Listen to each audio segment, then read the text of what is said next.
नमस्कार स्वामी भक्तगण, श्री स्वामी समर्थ अक्कलकोट या चॅनलवर तुमचे स्वागत आहे। स्वामी भक्तगण, धार्मिक ग्रंथांनुसार गुरुवार हा बृहस्पती आणि भगवान विष्णूच्या पूजेचा दिवस आहे। या दिवशी विधिपूर्वक भगवान विष्णूची पूजा केल्याने विष्णूंचा आशीर्वाद मिळतो आणि संकटातून मार्ग सापडायला मदत होते। यासाठी कुंडलीतील गुरुबळ भक्कम असावे लागते। विष्णू पूजेमुळे गुरुस्थान भक्कम होते। त्यासाठी कोणकोणते उपाय करता येतात ते या व्हिडिओमध्ये जाणून घ्या। शास्त्रानुसार लग्नाला उशीर, व्यवसायात यश किंवा पैशाशी संबंधित समस्यांवर गुरुवारी काही उपाय सांगण्यात आले आहे। या दिवशी जर हे उपाय केले तर जीवनातील या सर्व समस्या आणि त्रास दूर होऊ शकतात। लग्न लवकर ठरावे असे वाटत असेल तर विवाहेच्छुनी विष्णूचे व्रत अंगीकारावे, जसे की एकादशीचा उपास, विष्णू सहस्त्रनामाचे पठण, दैनंदिन पूजा यामुळे भगवान विष्णू प्रसन्न होतात आणि विवाहातील अडचणी दूर होतात। ही उपासना करताना व्रतकर्त्याने पिवळे वस्त्र परिधान करावे। तसेच या दिवशी देवाला पिवळ्या रंगाचा नैवेद्य अर्पण करावा।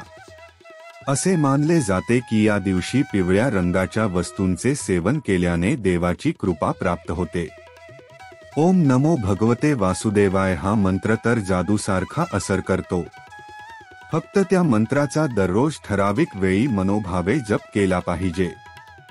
आर्थिक समस्यांवर उपाय। आर्थिक अडचणींचा सामना करत असाल तर वर दिलेला विष्णू मंत्र म्हणा व त्याच बरोबरीने काही नियम अवश्य पाळा, जसे की गुरुवारी नखे कापू नका, केस कापू नका। नोकरीत पदोन्नती मिळविण्यासाठी हे उपाय करा। जर खूप प्रयत्न करूनही ऑफिसमध्ये प्रमोशन मिळत नसेल किंवा प्रमोशन खूप दिवसांपासून रखडले असेल तर गुरुवारी कोणतीही पिवळी वस्तू दान करा। तसे करणे योग्य मानले जाते। या दिवशी पिवळ्या मिठाई, पिवळी मसूर किंवा पिवळ्या रंगाची फळे किंवा कपडे इत्यादी दान करू शकता। व्यवसायात प्रगती करण्यासाठी हे उपाय करा। व्यवसायात कोणत्याही प्रकारचा व्यत्यय येत असेल किंवा प्रगती साधायची असेल तर यासाठी विष्णूंसोबत लक्ष्मीची पूजा करावी। तसेच पिवळ्या रंगाच्या वस्तू अर्पण करा आणि यथाशक्ती गोरगरिबांना दान करा।